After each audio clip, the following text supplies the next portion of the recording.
months ago I was in shul, we were having Kiddush, and one of the people in there, who's not especially observant, asked one of the rabbis a question. It's a question that's been asked millions of times.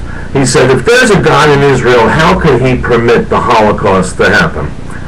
And the rabbi gave him an answer that was amazingly correct and blindingly true. The rabbi said that God did not permit the Holocaust to happen, that God had caused the Holocaust. It's an amazing thought. God caused the Holocaust to happen. There may be no harder concept in all of theology than the idea that everything that happens, good, bad, indifferent, comes from God. Everything. And everything is for our ultimate benefit. Even if we don't realize it, most of the time we don't. This is not some kind of unusual idea that cropped up or that some people have put forth. This is mainstream Jewish belief, has been for millennia.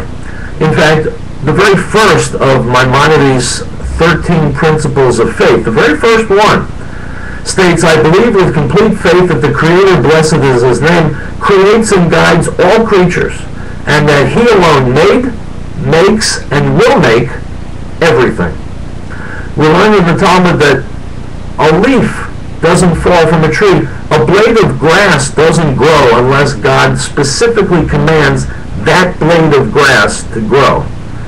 We learn that a human being doesn't hurt his little finger unless it's decreed in heaven that he should hurt his little finger.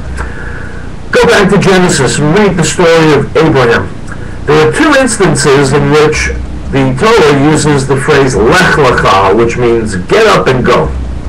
It has a special connotation. It means get up and go for your sake. Get up and go for your good. It only appears twice in the Bible. The first time, it's when Abraham is told to get up and leave the home of his family, where they practiced idolatry, and head out into the wilderness to find his destiny. And of course, he would eventually establish the Jewish people and establish monotheism in the world. Lech Lecha. God said, get up and go for your sake. And of course, we know what Abraham went on to discover. The other time Lech Lecha is used, get up and go, is when God commands Abraham to sacrifice his son, to bring his son as a sacrifice, Isaac, and what's known as the Akedah, the binding of Isaac. God says, Lech Lecha. Keep in mind, the phrase Lech Lecha, get up and go, still has that same connotation. Do it for your sake. Certainly nothing in life could be more horrifying than being commanded to sacrifice your own child. And yet that was told to Abraham by God for Abraham's sake. And that's a lesson for us here today. Everything that happens to us, that which is obviously good and that which is apparently not good, all of it actually is good for us ultimately.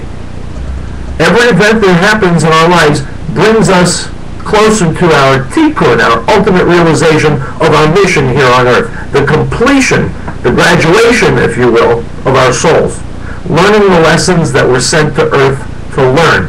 Everything that happens comes from a loving God who sends it to us almost as a curriculum that we've got to complete and master.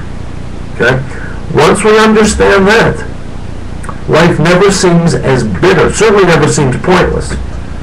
Knowing that everything that happens to us is supposed to happen, comes directly from God who loves us and is ultimately for our good, turns what some people view as a very, very bitter world into a world filled with love and guidance from a Father who loves us.